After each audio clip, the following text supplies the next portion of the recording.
Hello friends. तो आज जो हमारा टॉपिक है वो है न्यूनाटल जॉन्डिस के बारे में। तो न्यूनेट में जॉन्डिस जो होता है उसके बारे में हम कुछ पढ़ाई करेंगे और कुछ क्वेश्चन भी करेंगे। तो न्यूनाटल जॉन्डिस क्या होता है? What is neonatal jaundice? एक सेकेंड। न्यूनाटल जॉन्डिस क्या होता है? तो न्यूनेट मतलब जो 28 0 to 28 एज बेबी को कहते हैं न्यूनेट। और जॉन्डिस होता है, jaundice is a discoloration of skin, eyes, sclera due to increased level of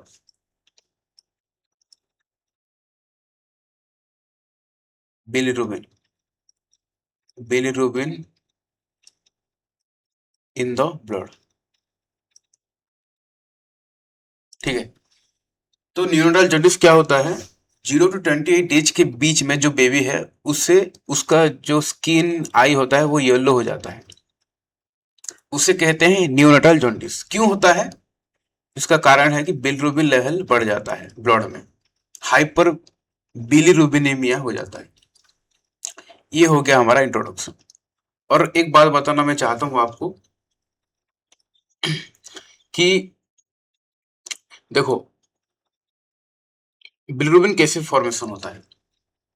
जो भी आरबीसी होता है, आरबीसी रेड ब्लड सेल, उसका लाइफ स्पान होता है 120 डेज। तो 120 डेज के बाद ये ओल्ड हो जाता है, ओल्ड आरबीसी। तो उसका हीमोलाइसिस होता है, हीमोलाइसिस। आरबीसी का ब्रेक डाउन होना को कहते हैं हीमोलाइसिस। ये हीमोलाइसिस कहाँ होता है? स्प्लीन में होता है। Spleen is a lymphoid organ जहाँ पे हीमोलाइसिस होता है। देन हीमोलाइसिस होने के बाद हीम एंड ग्लोबिन फॉर्मेशन होता है। ग्लोबिन को आप छोड़ दीजिए, उसका कोई काम नहीं है अभी। हीम क्या होता है? दोबारा ये कन्वर्ट हो जाता है बिलीवर्डिन पे, बिलीवर्डिन पे, बिलीवर्डिन। देन बिलीवर्डिन कन्वर्ट होता है ऑन कॉन्जुगेटेड बिलीरुबिन पे। ठीक है, ऑन कॉन्जुगेटेड बिलीरुबिन पे। उसके बाद ये आता है लिवर पे, और लिवर पे हो जाता है कॉन्जुगेटेड, कॉन्जुगेटेड बिलिरुबिन हो जाता है। ठीक है। उसके बाद ये हमारा जो बिलियरी ट्रैक है, बिलियरी ट्रैक्ट, बिलियरी ट्रैक्ट जो होता है उसके द्वारा वो निकल जाता है इंटेस्टाइन पे, इंटेस्टाइन पे आ जाता है, इंटेस्टाइन पे आता है। और उसके बाद ये एक्सक्रीट हो जाता है। मोस्ट ऑफ द 80% एक्सक्रीट हो जाता है through the faecal and urine. तो यूरिन और फीकल के थ्रू ये 80% लगभग एक्सक्रीट हो जाता है बिलिरुबिन। ठीक है, दोबारा देखते हैं। आरबीसी का हिमोलाइसिस होता है 120 डेज के बाद, स्प्लीन में होता है। तो हीमोग्लोबिन फॉर्मेशन होता है, हीम बिलीवर्डिन में कन्वर्ट होता है, और बिलीवर्डिन दोबारा अनकॉन्जुगेटेड बिलिरुबिन हो जाता है। देन लिवर पे आता है, लिवर पे कॉन्जुगेटेड बिलिरुबिन हो जाता है। देन लिवर के बाद, लिवर में जो ये आपका लिवर है, लिवर में जो डक्ट होता है जैसे कि हेपाटिक डक्ट, देन इधर होता है cystic duct, then common bile duct के द्वारा थ्रू ये आपका इंटेस्टाइन में आता है, और इंटेस्टाइन से ये एक्सक्रीट आउट हो जाता है।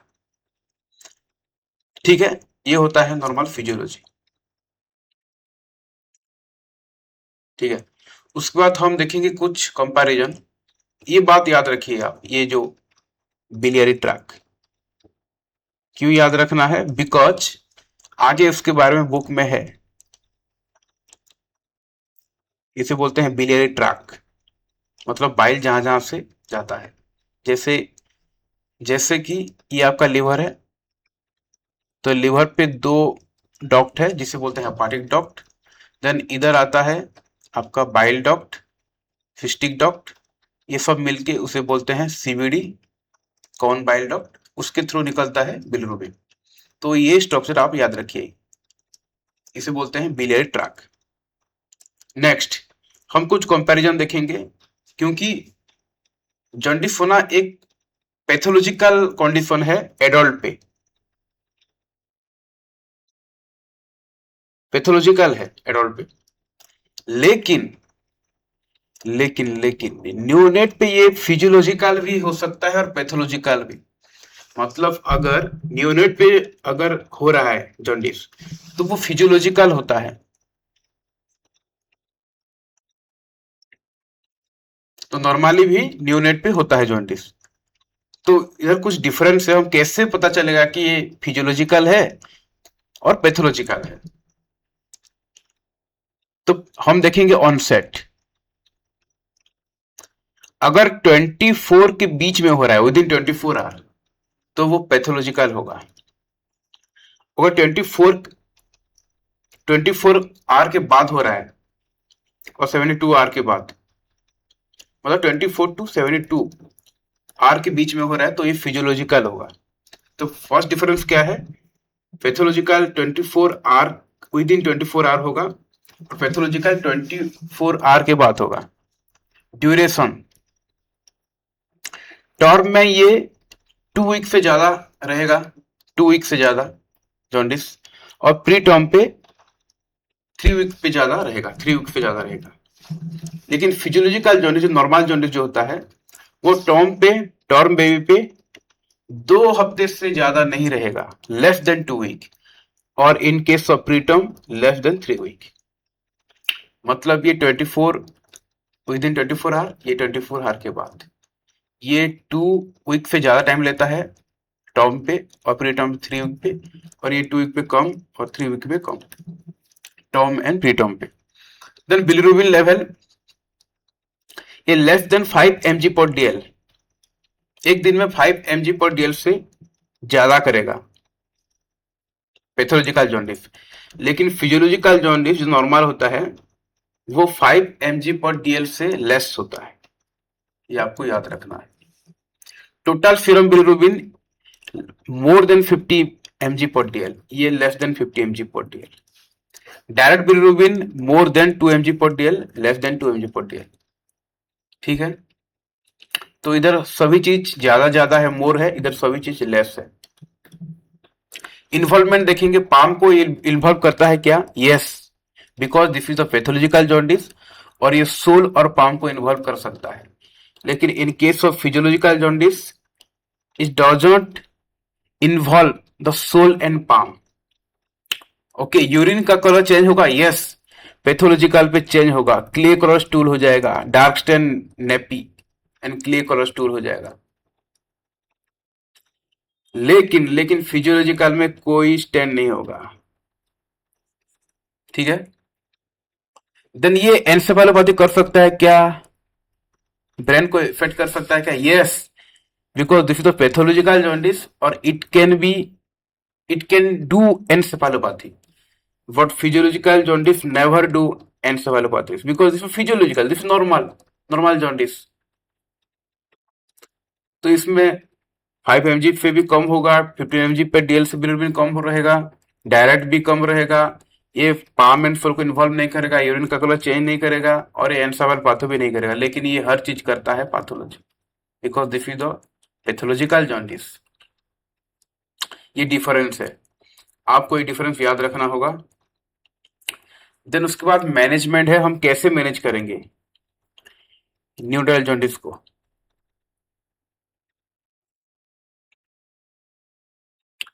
तो ये फर्स्ट पॉइंट है, total elevated level of total serum bilirubin level in the blood. तो जॉन्डिस होने से क्या होता है? बिलिरुबिन लेवल इंक्रीज होता है, इंक्रीज बिलिरुबिन। ठीक है,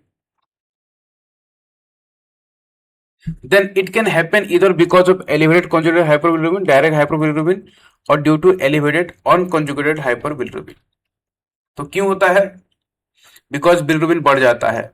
it can be conjugated, increase of conjugated bilirubin और अनकॉन्जुगेटेड बिलिरुबिन. लेकिन नियोनेट पे जो फिजियोलॉजिकल जॉन्डिस होता है, नॉर्मल जॉन्डिस, उधर होता है यूएचबी, मतलब अनकॉन्जुगेटेड हाइपर बिलिरुबिनिया. अनकॉन्जुगेटेड हाइपर बिलिरुबिनिया मतलब बढ़ेगा क्या? अनकॉन्जुगेटेड बिलिरुबिन न्यूनेट पे, because neonate develop physiological jaundice. तो अगर न्यूनेट पे अनकॉन्जुगेटेड हाइपर बिलिरुबिनिया हो रहा है तो वो इंडिकेट करता है फिजियोलॉजिकल जॉन्डिस पे. ठीक है. लेकिन अगर कॉन्जुगेटेड हाइपर बिलिरुबिनिया हो रहा है, कॉन्जुगेटेड बिलिरुबिन इंक्रीज हो रहा है, तो वो इंडिकेट करता है पैथोलॉजिकल जॉन्डिस को. पैथोलॉजिकल जॉन्डिस को ये आपको याद रखना है. अगर कंजुगेटेड अनकॉन्जुगेटेड बिलिरुबिन इंक्रीज हो रहा है तो वो है फिजियोलॉजिकल जॉन्डिस. अगर कंजुगेटेड बिलिरुबिन इंक्रीज हो रहा है तो वो है पैथोलॉजिकल जॉन्डिस. देन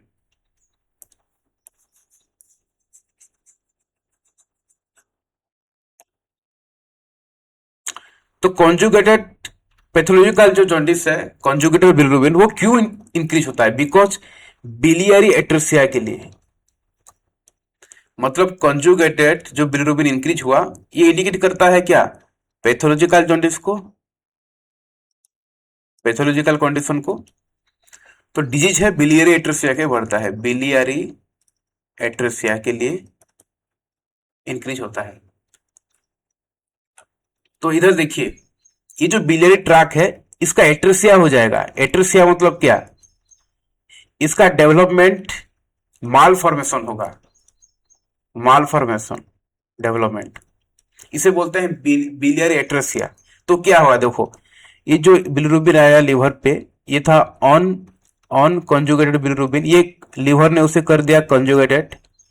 अभी ब्लड में कॉन्जुगेटेड बिलिरुबिन है because liver on conjugated bilirubin को कॉन्जुगेट कर चुका है. तो अभी क्या होगा? अभी इसे एक्सक्रीटेड होना है, लेकिन ये बिलियर एट्रोसिया हुआ है, मतलब माल फॉर्मेशन हुआ है, इसीलिए ये एक्सक्रीट नहीं हो पाएगा, डज नॉट एक्सक्रीट. तो क्या होगा? कॉन्जुगेटेड बिलिरुबिन इंक्रीज होगा. और कॉन्जुगेटेड बिलिरुबिन इंक्रीज होना किसके लिए हो रहा है? ड्यू टू बिलियर एट्रोसिया के लिए. तो ये हो जाएगा पैथोलॉजिकल जॉन्डिस, ये हो जाएगा पैथोलॉजिकल जॉन्डिस. अभी हम देखेंगे फिजियोलॉजिकल जॉन्डिस कैसे होता है.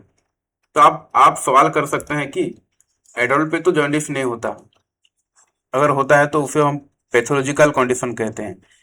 लेकिन इन्फेंट पे, न्यूनेट पे क्यों जॉन्डिस होता है और उसे हम फिजियोलॉजिकल बोल रहे हैं, मतलब नॉर्मल है? ऐसा इसलिए होता है कि जो लीवर होता है बेबी का, इन्फेंट का, उसमें एक एंजाइम होता है जिसका नाम है यूजीटी. ये रेस्पॉन्सिबल होता है. ये क्या हो जाता है? बिकॉज ये न्यूनेट में लीवर थोड़ा इमेच्योर होता है, तो इसका प्रोडक्शन ज्यादा नहीं हो पाता है. इसीलिए जो बिलिरुबिन आया है, ऑन कॉन्जुगेटेड बिलिरुबिन, लिवर के पास कॉन्जुगेट होने के लिए, वो कॉन्जुगेट नहीं हो पाता है. ठीक है. लिवर के पास जो बिलिरुबिन आया है वो ऑन कॉन्जुगेटेड बिलिरुबिन है. क्यों आया है? कॉन्जुगेट होने के लिए. लेकिन वो कॉन्जुगेट क्यों नहीं हो पा रहा है? ताकि बिकॉज यूजीटी का लिवर थोड़ा माल फॉर्मेशन है, इमेच्योर है, इसलिए लिवर ऑन कॉन्जुगेट को कॉन्जुगेट नहीं कर पाता है. इसीलिए कॉन्जुगेट नहीं हो पाया और बिलिरुबिन हो गया ऑन कॉन्जुगेटेड बिलिरुबिन। और ऑन कॉन्जुगेटेड बिलिरुबिन का इंक्रीज होना ये होता है फिजियोलॉजिकल जॉन्डिस। फिजियोलॉजिकल जॉन्डिस, ठीक है। बिकॉज जो ऑन कॉन्जुगेटेड बिलिरुबिन था वो लिवर पे आया कॉन्जुगेट होने के लिए, लेकिन लिवर क्या है, लिवर इधर थोड़ा सा इमेच्योर है, उसके पास यूजीटी एंजाइम थोड़ा सा कम है, तो इसलिए वो कन्वर्ट नहीं कर पाया ऑन कॉन्जुगेट को कॉन्जुगेट, इसलिए ऑन कॉन्जुगेट लेवल बढ़ रहा है बॉडी पे। और ऑन कॉन्जुगेट बिलिरुबिन बढ़ना होता है फिजियोलॉजिकल जॉन्डिस, और कॉन्जुगेट बिलिरुबिन बढ़ना होता है ऑलवेज पैथोलॉजिकल। तो उसके लिए हम क्या ड्रग देंगे, बारबिचुरेट ग्रुप ऑफ ड्रग देंगे, जैसे कि फिनोबार्बिटोन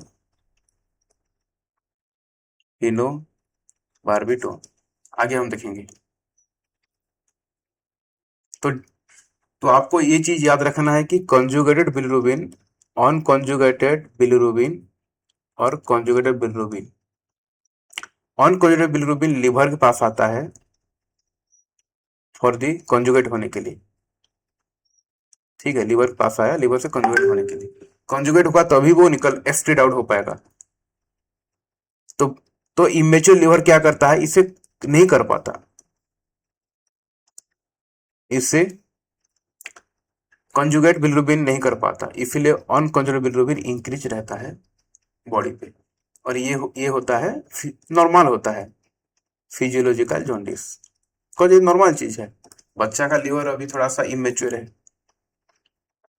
लेकिन अगर ऑन कॉन्जुगेट बिलिरुबिन कॉन्जुगेट हो गया है, उसका मतलब लिवर इज नाउ वर्किंग, लेकिन एट्रेसिया के लिए बिलियर एट्रेसिया के लिए ये एक्सक्रीट आउट नहीं हो पा रहा है, इसलिए इंक्रीज होगा कॉन्जुगेटेड बिलिरुबिन और ये हो जाएगा पैथोलॉजिकल जॉन्डिस।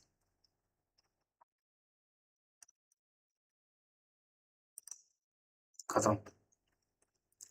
देन फोटोथेरापी के बारे में दिया गया है। फोटोथेरापी से हम ट्रीटमेंट करते हैं, जैसे कि हम फोटोथेरापी देते हैं, जैसे फोटो आइसोमेरिजेशन होता है, स्ट्रक्चरल आइसोमेरिजेशन होता है एंड फोटो ऑक्सीडेशन होता है।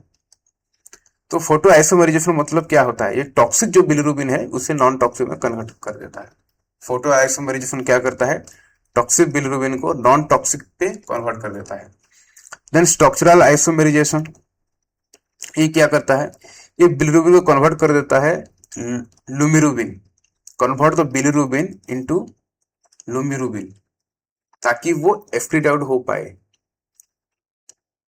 ठीक है। ये हो गया तुम्हारा स्ट्रक्चरल आइसोमेरिजेशन, ठीक है। देन और एक बात आपको बताना चाहता हूं, ये दो चीज आपको याद रखना है, फोटो आइसोमेरिजेशन एंड स्ट्रक्चरल आइसोमेरिजेशन। जैसे कि अगर ऑन कॉन्जुगेटेड बिलिरुबिन, एक सेकेंड, अगर बिलिरुबिन लेवल ज्यादा होगा तो एनसेफेलोपैथी हो सकता है, मतलब ब्रेन इफेक्ट हो सकता है। देन हियरिंग लॉस भी हो सकता है एंड कॉर्निक टेरस भी होता है। कॉर्निक टेरस मतलब आई में जॉन्डिस होना, आई येलो हो जाना। तो उसे हम तो ठीक करने के लिए हमें फोटोथेरापी देते हैं। फोटोथेरापी का वेव लेंथ कितना होता है, वेव लेंथ लाइट का 425 to 475 mm। Then the distance between the baby and light should be 30 and 40 centimetre distance रहेगा बेबी और लाइट के बीच में 30 टू 45 सेंटीमीटर। देन जो तुम्हारा टेम्परेचर रहेगा, टेम्परेचर रूम का वो है 25 to 29 degree centigrade, to prevent hypothermia और हाइपरथर्मिया। हाइपोथर्मिया और हाइपरथर्मिया को प्रिवेंट करने के लिए हमारा टेम्परेचर रहेगा 25 टू 29 डिग्री। ये सब सिंगल वन क्वेश्चन रहेगा आपके लिए, ये 1 मार्क दे सकता है आपको। ये भी जैसे कि क्या हो सकता है कॉम्प्लिकेशन, जैसे bilirubin encephalopathy, hearing loss and kernicterus. Then photo isomerisation क्या है, ये टॉक्सिक को खत्म कर देता है। स्ट्रक्चरल आइसोमराइजेशन क्या है, ये क्या करता है, ये बिलिरुबिन को लुबिरुबिन में कन्वर्ट करके एक्सक्रीट कर देता है। Then during phototherapy cover the eyes and genital area of the baby. Baby का क्या कवर करना है, eyes and genital area. Monitor करना है हाइड्रेशन स्टेटस, मतलब वाटर लेवल बढ़ाना है। एंड बेस्ट फीड करना है, क्या करना है, हाइड्रेशन करना है एंड ब्रेस्ट फीडिंग करना है। बेबी का यूरिनेशन चेक करना है और डायपर का वेट चेक करना है। टेम्परेचर 2 आवरली चेक करना है और बिलिरुबिन भी हमें रेगुलरली चेक करना है। देन कुछ की पॉइंट है, जैसे कि फिजियोलॉजिकल जॉन्डिस एपियर कब होता है, after 24 hour. Physiological normal jaundice because liver immature है, ठीक है। और पैथोलॉजिकल जॉन्डिस कब अपेयर होता है, विद इन 24 आवर। कौन सा ड्रॉप देते हैं, फिनोबार्बिटोन। ये बहुत इंपॉर्टेंट क्वेश्चन है, फिनोबार्बिटोन। ये तो DOC of jaundice, neonatal jaundice, ठीक है। Eyes and genital need to be cover during phototherapy, ये बहुत इंपॉर्टेंट है। क्या क्या कवर करना है, आइज एंड जेनिटालिया।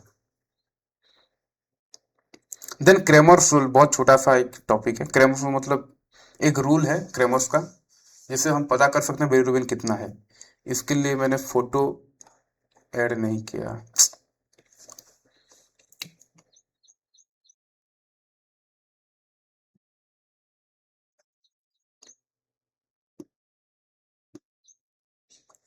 तो सपोज ये बेबी है,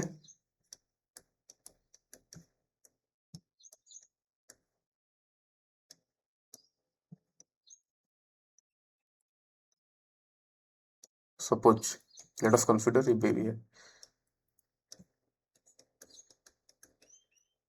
ठीक है। अगर फिर फेस पे जॉन्डिस है, फेस पे, तो बिलिरुबिन कितना होगा, 4 to 6 mg/dl। अगर चेस्ट पे आ गया जॉन्डिस, चेस्ट पे, तो हो जाएगा 8 to 10, 8 to 10। अगर एब्डोमेन और थाई पे आ गया तो बिलिरुबिन कितना है, 12 to 14। अगर both hand and legs involve हो रहा है तो उसका मतलब है 15 to 18 mg/dl। और अगर सोल एंड पाम इन्वॉल्वमेंट हो रहा है तो this is the 15 to 20 mg/dl। इसे बोलते हैं क्रेमर स्केल। तो हम जॉन्डिस को देख के पता कर सकते हैं बिलिरुबिन लेवल कितना होगा। ये होता है क्रेमर्स रूल।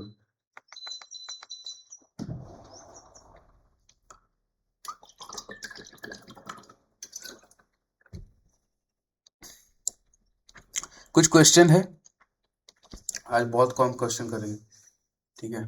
तो बहुत इंपॉर्टेंट क्वेश्चन ही करेंगे, टाइम बहुत जा रहा है आज। नीचे से स्टार्ट करते हैं।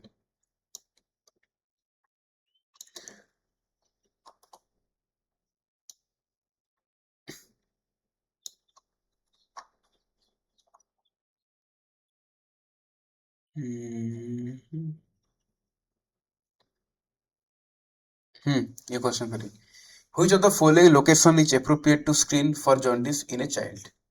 हमें चाइल्ड का जॉन्डिस चेक करने के लिए क्या करना होगा, कहाँ पे चेक करेंगे। तो ईयर पे हम कभी चेक नहीं करते, नेल पे भी चेक नहीं करते, ये हो जाएगा स्किन ऑफ द एब्डोमेन। हम स्किन ऑफ द एब्डोमेन पे चेक करेंगे जॉन्डिस।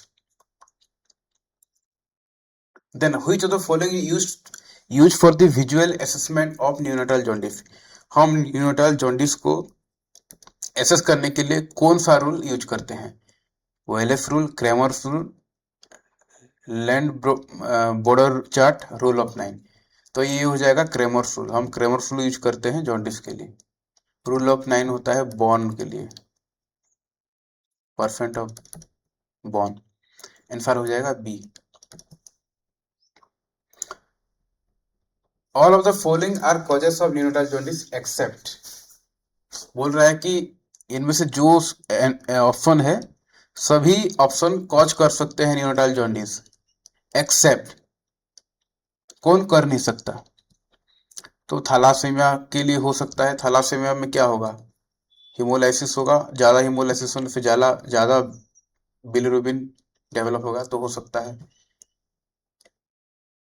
इसकी डेफिशिएंसी भी हो सकता है, RH इनकम्पेटिबिलिटी हो सकता है। लेकिन हाइपरथायरॉयडिज्म, थायराइड के साथ जॉन्डिस का कोई भी डायरेक्टली इनडायरेक्टली कोई भी इन्वॉल्वमेंट नहीं है थैलासेमिया के साथ, सॉरी हाइपरथायरॉयडिज्म के साथ, थायराइड के साथ कोई रिलेशन नहीं है जॉन्डिस का। इसका आंसर हो जाएगा A. Which one of the following is consider abnormal in a neonate. तो एरिथमा टॉक्सिकम भी तो नॉर्मल है, मैंगोलियन स्पॉट भी नॉर्मल है, कैपॉट भी नॉर्मल है। Jaundice within the first 24 hour, within मतलब ये हो गया पैथोलॉजिकल, और pathological jaundice is not normal, this is the abnormal. 3 days after the birth, a newborn appears slightly jaundice. The nurse need to understand that this is due to three days के बाद क्या हो गया, jaundice हो गया। ठीक है, तो पूछ रहा है कि क्यों जॉन्डिस हुआ। 3 डेज के बाद जो जॉन्डिस हुआ ये हो गया हमारा फिजियोलॉजिकल जॉन्डिस, बिकॉज 24 आवर के बाद हो रहा है। और फिजियोलॉजिकल जॉन्डिस क्यों होता है, due to immature liver function. A answer हो जाएगा। All of the following are feature indicate of physiological jaundice of a newborn except। तो बोल रहा है कि यहाँ पे जो भी ऑप्शन है इंडिकेट कर रहा है फिजियोलॉजिकल जॉन्डिस के लिए न्यूबॉर्न का, कौन सा नहीं कर रहा है, एक्सेप्ट बोल रहा है। जो एक्सेप्ट है उसे हमें राइट करना है। It appear before attending 24 hour of age, before it fed by 7 day of life, it peak by 3rd day of life, it appear after होना है उसका मतलब है ये हो गया पैथोलॉजिकल।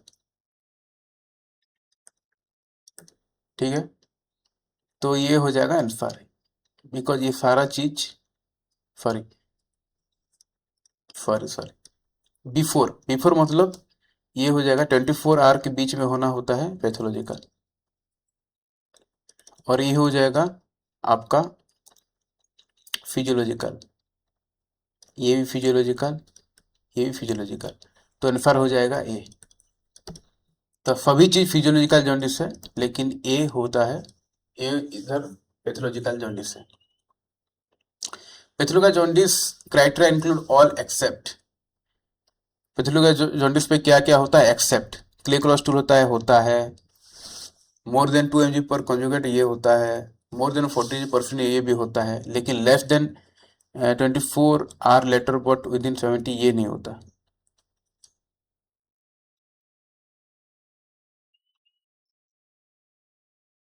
ठीक है, आंसर हो जाएगा A. Identify the characteristic pathological jaundice among the following. बोल रहा है कि पैथोलॉजिकल जॉन्डिस क्या है इनमें से, ये हो जाएगा फिजियोलॉजिकल जॉन्डिस 24 आवर के बाद हो रहा है, देन ये भी physiological, then prematurity aspects या infection, it appear within 24 hour, तो ये हो जाएगा डी। देखो 24 आवर के बीच में हो रहा है तो ये हो जाएगा pathological, pathological jaundice. 24 within 24 hour होना है, पैथोलॉजिकल जॉन्डिस होता है। All are the characteristics of pathological jaundice except, तो ये पैथोलॉजिकल जॉन्डिस एक्सेप्ट बोल रहा है विद इन 24 आवर, ये तो हो गया पैथोलॉजिकल जॉन्डिस।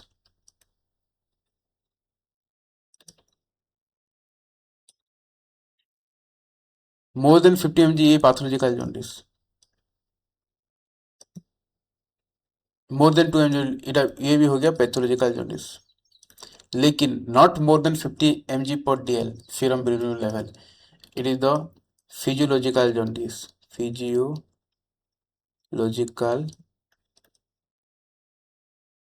जॉन्डिस, तो आंसर हो जाएगा सी।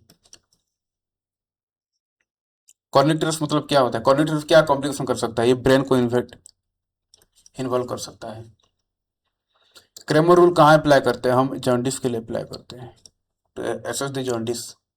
तो drug use in the treatment of neonatal jaundice is डेक्स, कौन सा ड्रग यूज करेंगे? हम कहते हैं फिनोबार्बिटोन। आपको फिनोबार्बिटोन याद रखना होगा, 10 से 20 बार लिख नोट पे राइटिंग करिए। Eyes need to be cover during phototherapy session. Eyes हम कवर क्यों करते हैं पूछ रहा है, आई और जेनिटल ऑर्गन, तो बहुत सारा ऑप्शन है। ये हो जाएगा to prevent injury to conjunctiva and retina, retina और कंजक्टिवा का इंजुरी हो सकता है इसीलिए। स्लीप, बेबी सोने के लिए नहीं कि कंफर्ट के लिए नहीं, इसमें क्या होता है कंजक्टिवा एंड रेटिना का इंजुरी हो सकता है।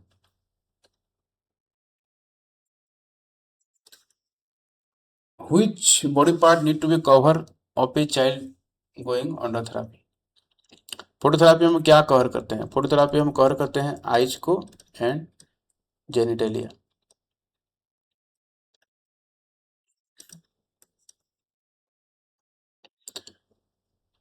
All of the following are required while providing care to a child who is on phototherapy except,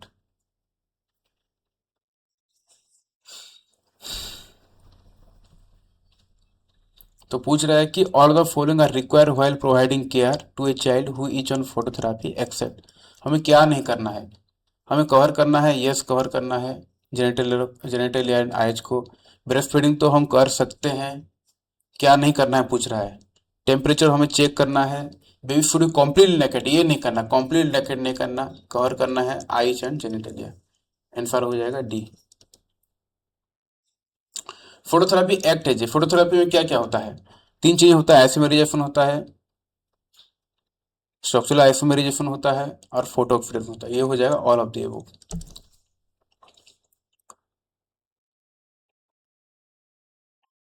last question है identify the characteristics of pathological jaundice among the following, तो इनमें से pathological jaundice क्या है? It appear between 24 to 70 hour, ये तो physiological jaundice है। It occur because of the physical immaturity, ये भी पैथोलॉजिकल जॉन्डिस है। इट अपियर विद इन, ये भी पैथोलॉजिकल जॉन्डिस, ये पैथोलॉजिकल जॉन्डिस है। It appear within 24 hour, this is the pathological jaundice, D हो जाएगा। बिकॉज पैथोलॉजिकल जॉन्डिस कहाँ होता है? 24 होता है। तो आज का सेशन इधर हम खत्म करते हुए, thank you for watching my video. Please do like, subscribe, please, thank you.